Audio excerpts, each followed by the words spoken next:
For those who are watching, I'm joined by an absolute legend of the procurement world. I don't know where to start, but I'll try to encapsulate his experience. He has been doing this for 20 years now. He is a self-proclaimed and renowned healthcare procurement expert, and has also made his mark in the construction world. He's worked across Europe, Asia Pacific, and the Middle East, taken charge of really driving procurement to be a strategic and ethical procurement function, helping grow and nurture large complex teams and guide some of the most difficult change management programs. None other than Anthony Petit, the Group Chief Procurement Officer of Aster. Thank you for joining us, Anthony. Yes, thank you, Sharia, for the introduction. Glad to be on board with you today. Perfect. Well, the purpose really here, Anthony, is to explore your experience a little bit, understand your own progression and journey, and try to extract some insights for younger professionals and emerging professionals in the procurement and supply chain space. As you know, I'm going to ask you some questions, varying in difficulty, and I'd be very keen to hear your insights about them. So without further ado, Anthony, tell us about your journey from a buyer to a CPO. Sure. Look, I started my career in 2002 back in France, and I started in procurement pretty much randomly, I would say, and I took that opportunity. I grew and very much and very quickly I was working at the time for a company called Bouygues Construction. It was the largest construction company in the world back in 2002. And I was promoted several times over the years within that company, just accepting challenges that no one wanted to take, and basically leading difficult procurement transformation. So I started in France. I was asked to, at some point after a few years, to relocate to Hong Kong and open a buying office. So that was a pretty interesting challenge. And many of my colleagues and friends at the time were a bit scared or didn't know how to do it. I was semi-convinced that I could do it. There was a bit of a risk involved, but I took the challenge, and this is what I've done. I started working in Hong Kong for a few years, and after that took another role for a competitor as a procurement director. This was one of my first senior leadership role. And at some point in my career, I had an opportunity to change industry. And in that industry, which was very immature, they were looking for procurement leaders. I started as a procurement director for another multinational based out of Sydney, and grew also, got promoted, and lastly, about 3.5 years ago, I accepted a role to relocate to Dubai and become the chief procurement officer of a large multinational conglomerate, actually, called Aster. Many of you would know Aster. So this was simply based on taking challenge that very few people wanted to take in multicultural environments with various difficulties and various stakeholders to manage. And I would say the common denominator was procurement transformation. And that was really the common theme behind, was to mature a procurement function. Thank you for that, Anthony. You've mentioned to me in previous conversation, I don't recall what it was about, but you said the limiting factor is your discomfort. And I can imagine plenty of uncomfortable scenarios during this time. So just diving into that, what would you say is the greatest risk you've ever taken in your career? So I would probably say that it was very gutsy at the time, but back in 2008, there was the global financial crisis, and at the time, construction was very badly hit, and I was working for that Bouygues construction company, which I started with. And back in 2008, I took a major risk. I decided just to decide for my own destiny and not let the company decide for me. They were planning on relocating me to the UK and being the director of procurement for the whole of Europe. And that was just simply something that was not aligned with my personal expectation nor my career development expectations. So I just decided to resign, which was very uncommon in tough times. So I was basically without a job in a foreign country with no opportunity, and I took that risk. And I actually, I'm very thankful that I took the risk, because I pursued studies. I took an MBA. I started studying, got my MBA, and got myself a job after 6 months, a very interesting job. So my lesson is that if you are confident and if you believe in your skills and your transferable attitude and your network, I think you will succeed. Totally see the message over there. And one of the quotes I read recently was, "You are an amalgamation of not what you say, but what you do." And I think many people would have advised you to do differently. Yes. However, as things turn out, you were quite successful with that risk. On the flip side, though, Anthony, what is the one thing you would do differently if you could go back in time? I would say probably I've stayed for a long time working for an organization for 6 years in two different roles. Having said that, the learning curve was starting to stagnate. I was not learning enough. And I stayed for our organization first because I was well paid, second because it was starting to be comfortable. And we all want, at some point in our career, some comfort.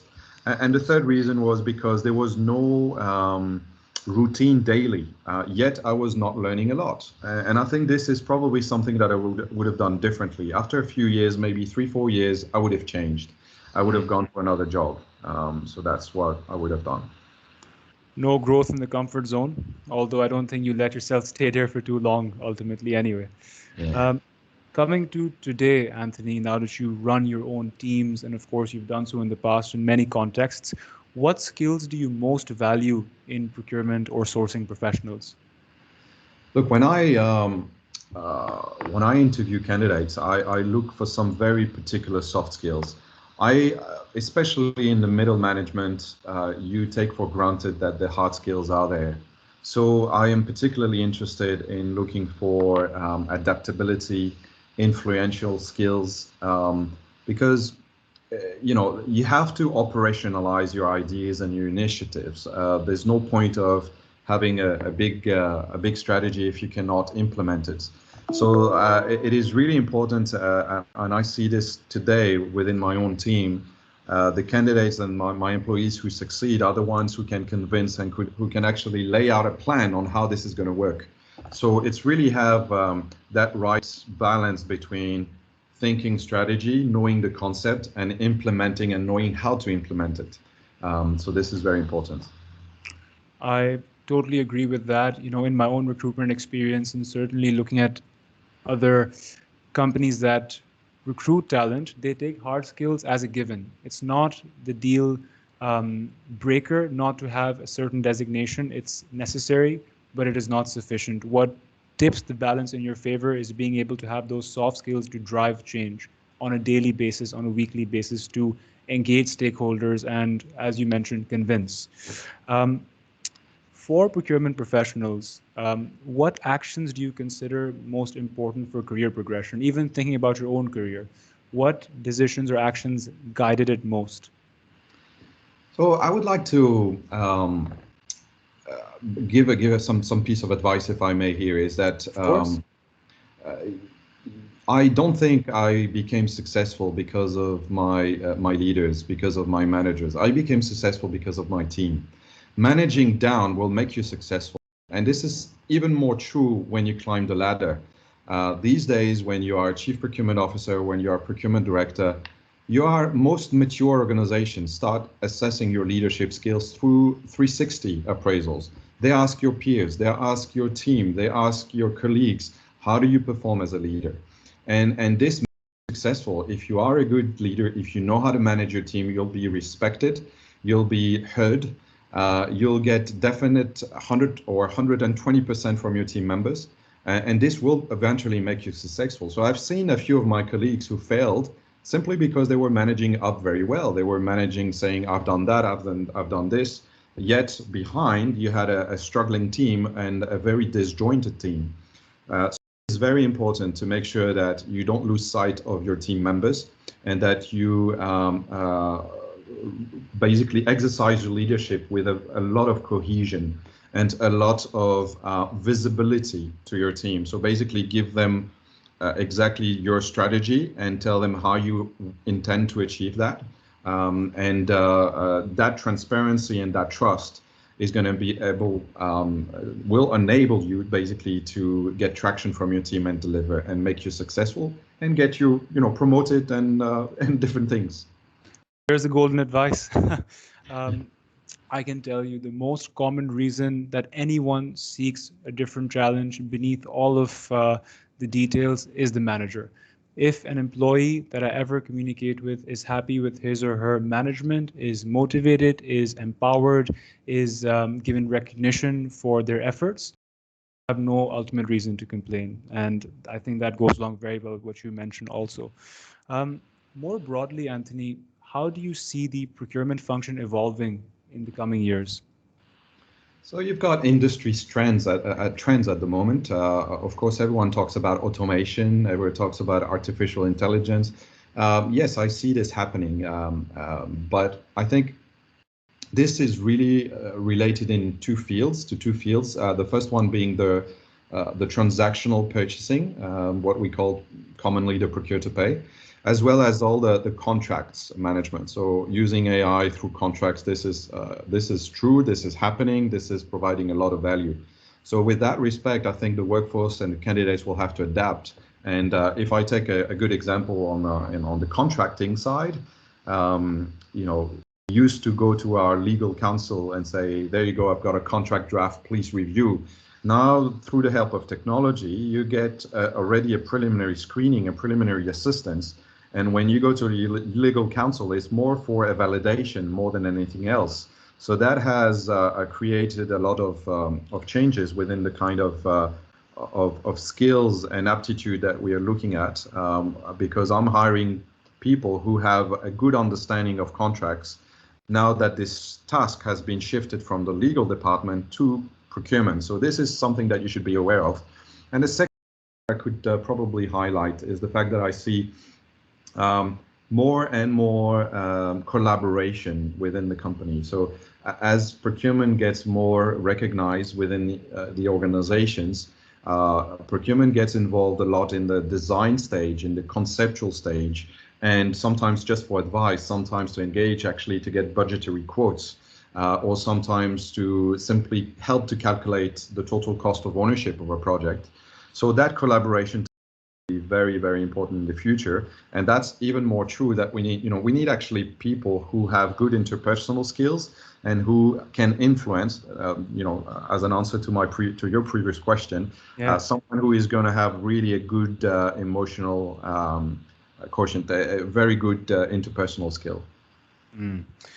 Looks like these still feed into the broader theme of being more creative, more collaborative, and I guess this is good news. I mean, there's always the naysayers saying that technology might take over your job, but it looks like it might make it easier, take away some of the more mundane aspects and help you to look at things from a bird's eye view and how to take it to the next level as procurement becomes more and more strategic.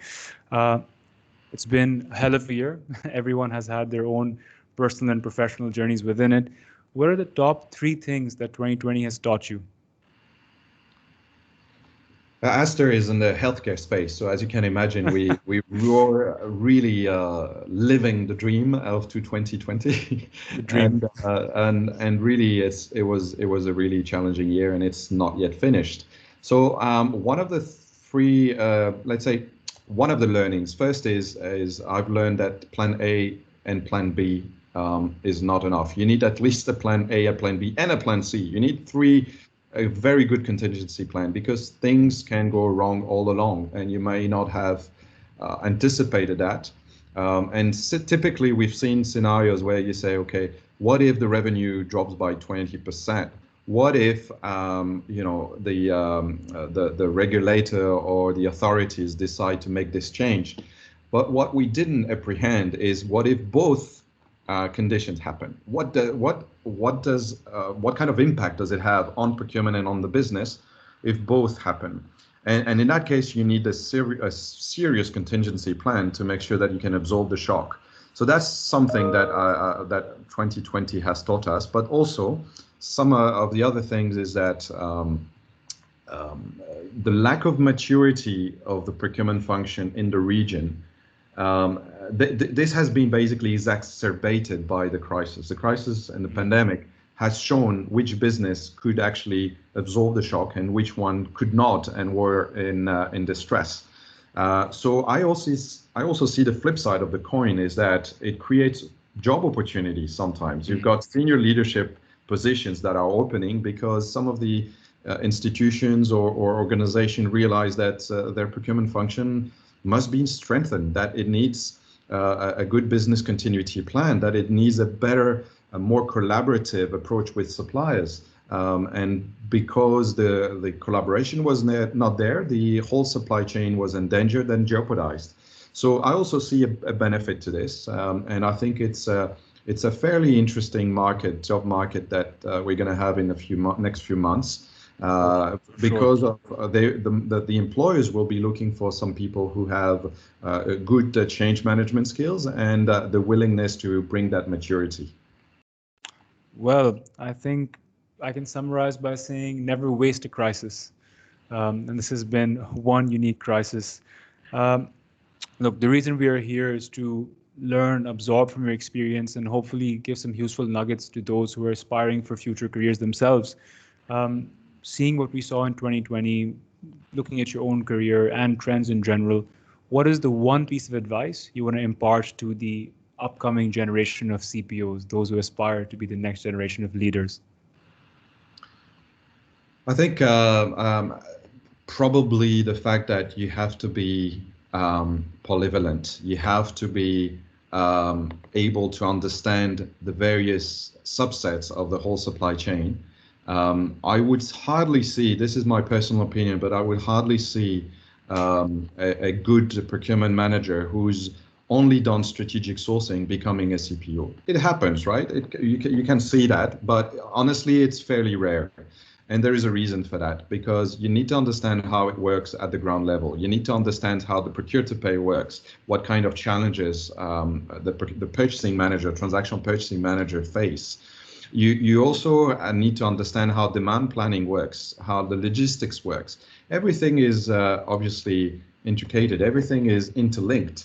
That's why we call it a supply chain. So my point is that to become a CPO, you have more chances to become a CPO if you've explored somewhere in your career a bit of logistics, a bit of distribution, a bit of demand planning, a little bit of purchasing.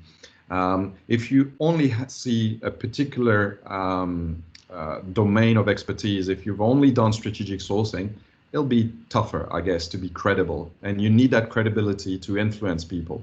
And coming back to my point, when I onboard someone on my team, I like to talk about the 3 Ps.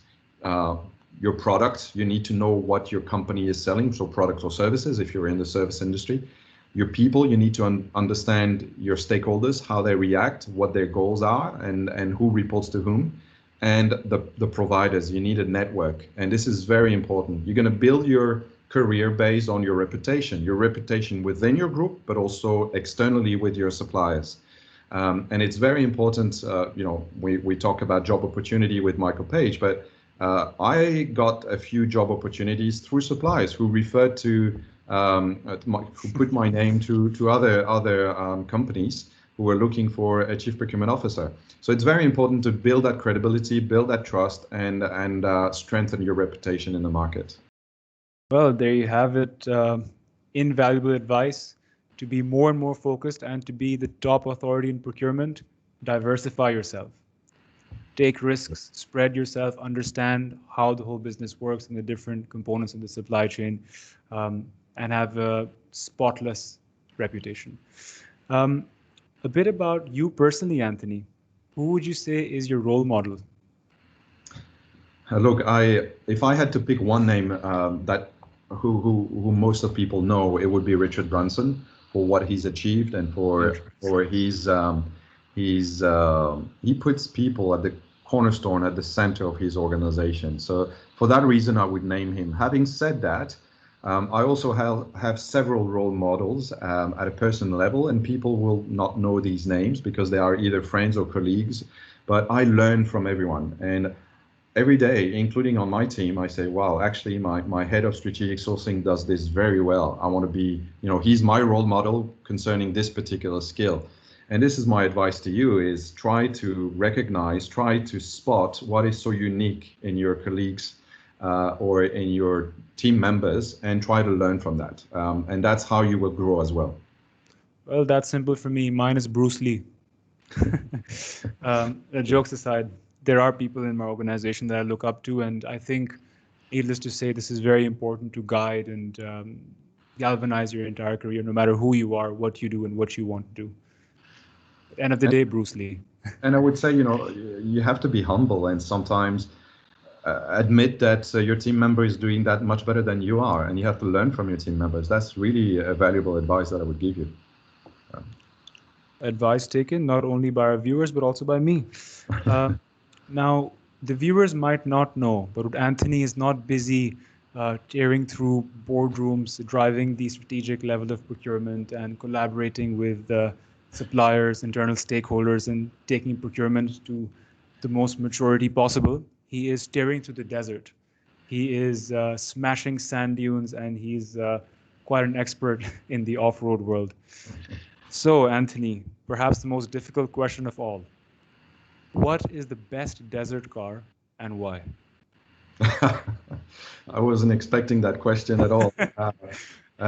Look, it really depends if you want to have a family car or just a buggy for your own fun. If it's a buggy, it's definitely the Jeep Wrangler. But if you want a family car, then it would be probably my car. I have a petrol Super Safari, and I would highly recommend it. So it's a very good family fun drive, fun car to drive. And honestly, this is one of my hobbies, just to release a little bit of the pressure. I can see some Land Cruisers marching in the distance right now, so I should end this call. But thanks very much for making the time, Anthony. It's a real pleasure, and I really hope that those who are watching got something out of this. Anything you want to say to close up, end up? No, look, thank you. It's been a pleasure to share my thoughts, and I hope that everyone will benefit from the few pieces of advice that I could give. And really, I'm sure they will. You have something in mind, is that there's always a good future, a bright future. You believe in yourself, and if you want to learn. 100%. Thanks again for making the time, Anthony.